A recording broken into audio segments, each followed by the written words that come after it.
తాత అంటారు బాబాయ్. దండం పెడతా, నాకు ఇల్లు కావాలయ్యా.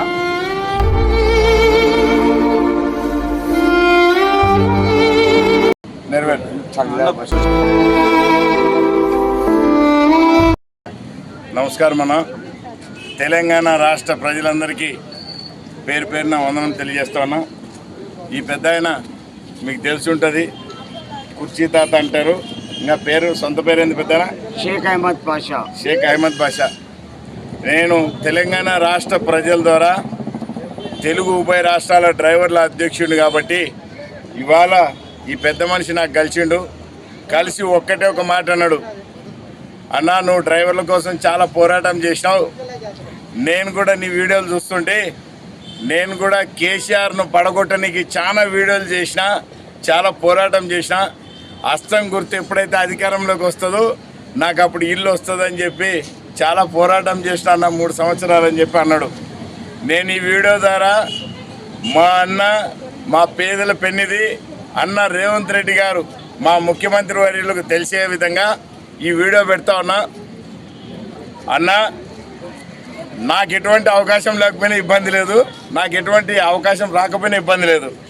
ఈయన కడితే డబుల్ బెడ్రూమ్ ప్లాట్ అయితే తొందరగా అన్న, మొన్న ఎప్పుడో మా డ్రైవర్ల మీటింగ్ చేసినప్పుడు స్విగ్గీలో ఒక డ్రైవర్ని కుక్క తరుముకుంటే కింద పడి చనిపోయినటువంటి డ్రైవర్ గురించి పేపర్లో చూసి మా రేవంత్ అన్న, మా ముఖ్యమంత్రి వర్యులు తక్షణం అధికారులను పంపించి ఆ అధికారులు వచ్చిన దాంట్లో నేను ఒక్కడినిగా రహమత్ నగర్ సంబంధించి ఈ బోర్బండ ప్రాంతానికిలో ఉన్నటువంటి స్విగ్గీ డ్రైవర్కి, స్విగ్గీ జొమాటో వ్యక్తికి, ఆ పార్సల్ పంపించే వ్యక్తికి తక్షణం అధికారులను పంపించి దాంట్లో నేను భాగొస్తూనే ఆ కుటుంబానికి సాయం చేసిండు.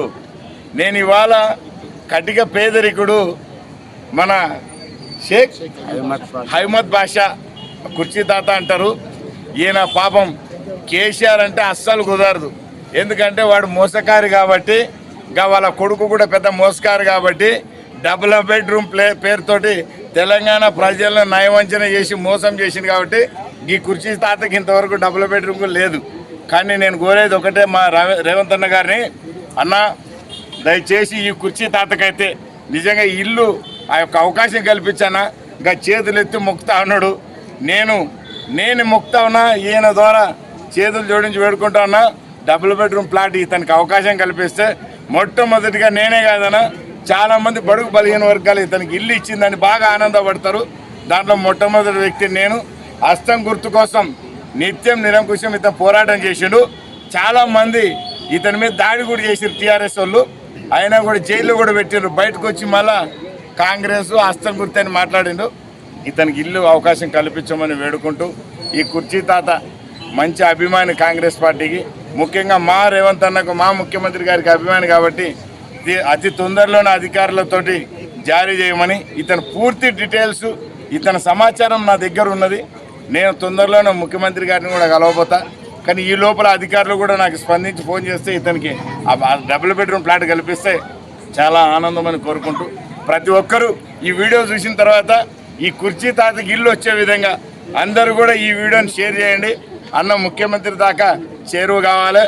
అదేవిధంగా ఆ ఇల్లు వచ్చే వరకు ఆ వీడియో ప్రతి ఒక్కరికి షేర్ చేసి మీరందరూ కూడా ఇతనికి ఇల్లు వచ్చే దాంట్లో భాగస్వాములు కావాలని కోరుకుంటూ సెలవు తీసుకుంటాను.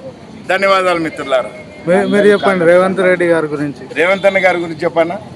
అన్న సీఎం గారు, నేను తిన్ననో తినలేదు 3 సంవత్సరాలు, పన్ననో పనలేదు, ఇంటికి వెళ్ళినో పనలేదు, కృష్ణాకాంత్ పార్క్ నా అడ్డా. అన్న, నేను మిమ్మల్ని గెలిపించడానికి చాలా కష్టపడ్డానయ్యా. మాజీ సీఎం కేసీఆర్ను పన్ననీయలే, తిననీయలే, తాగనీయలే. అతను కేసీఆర్ గారు అతని కొడుకును సీఎం చేయాలని తహతాలాడు.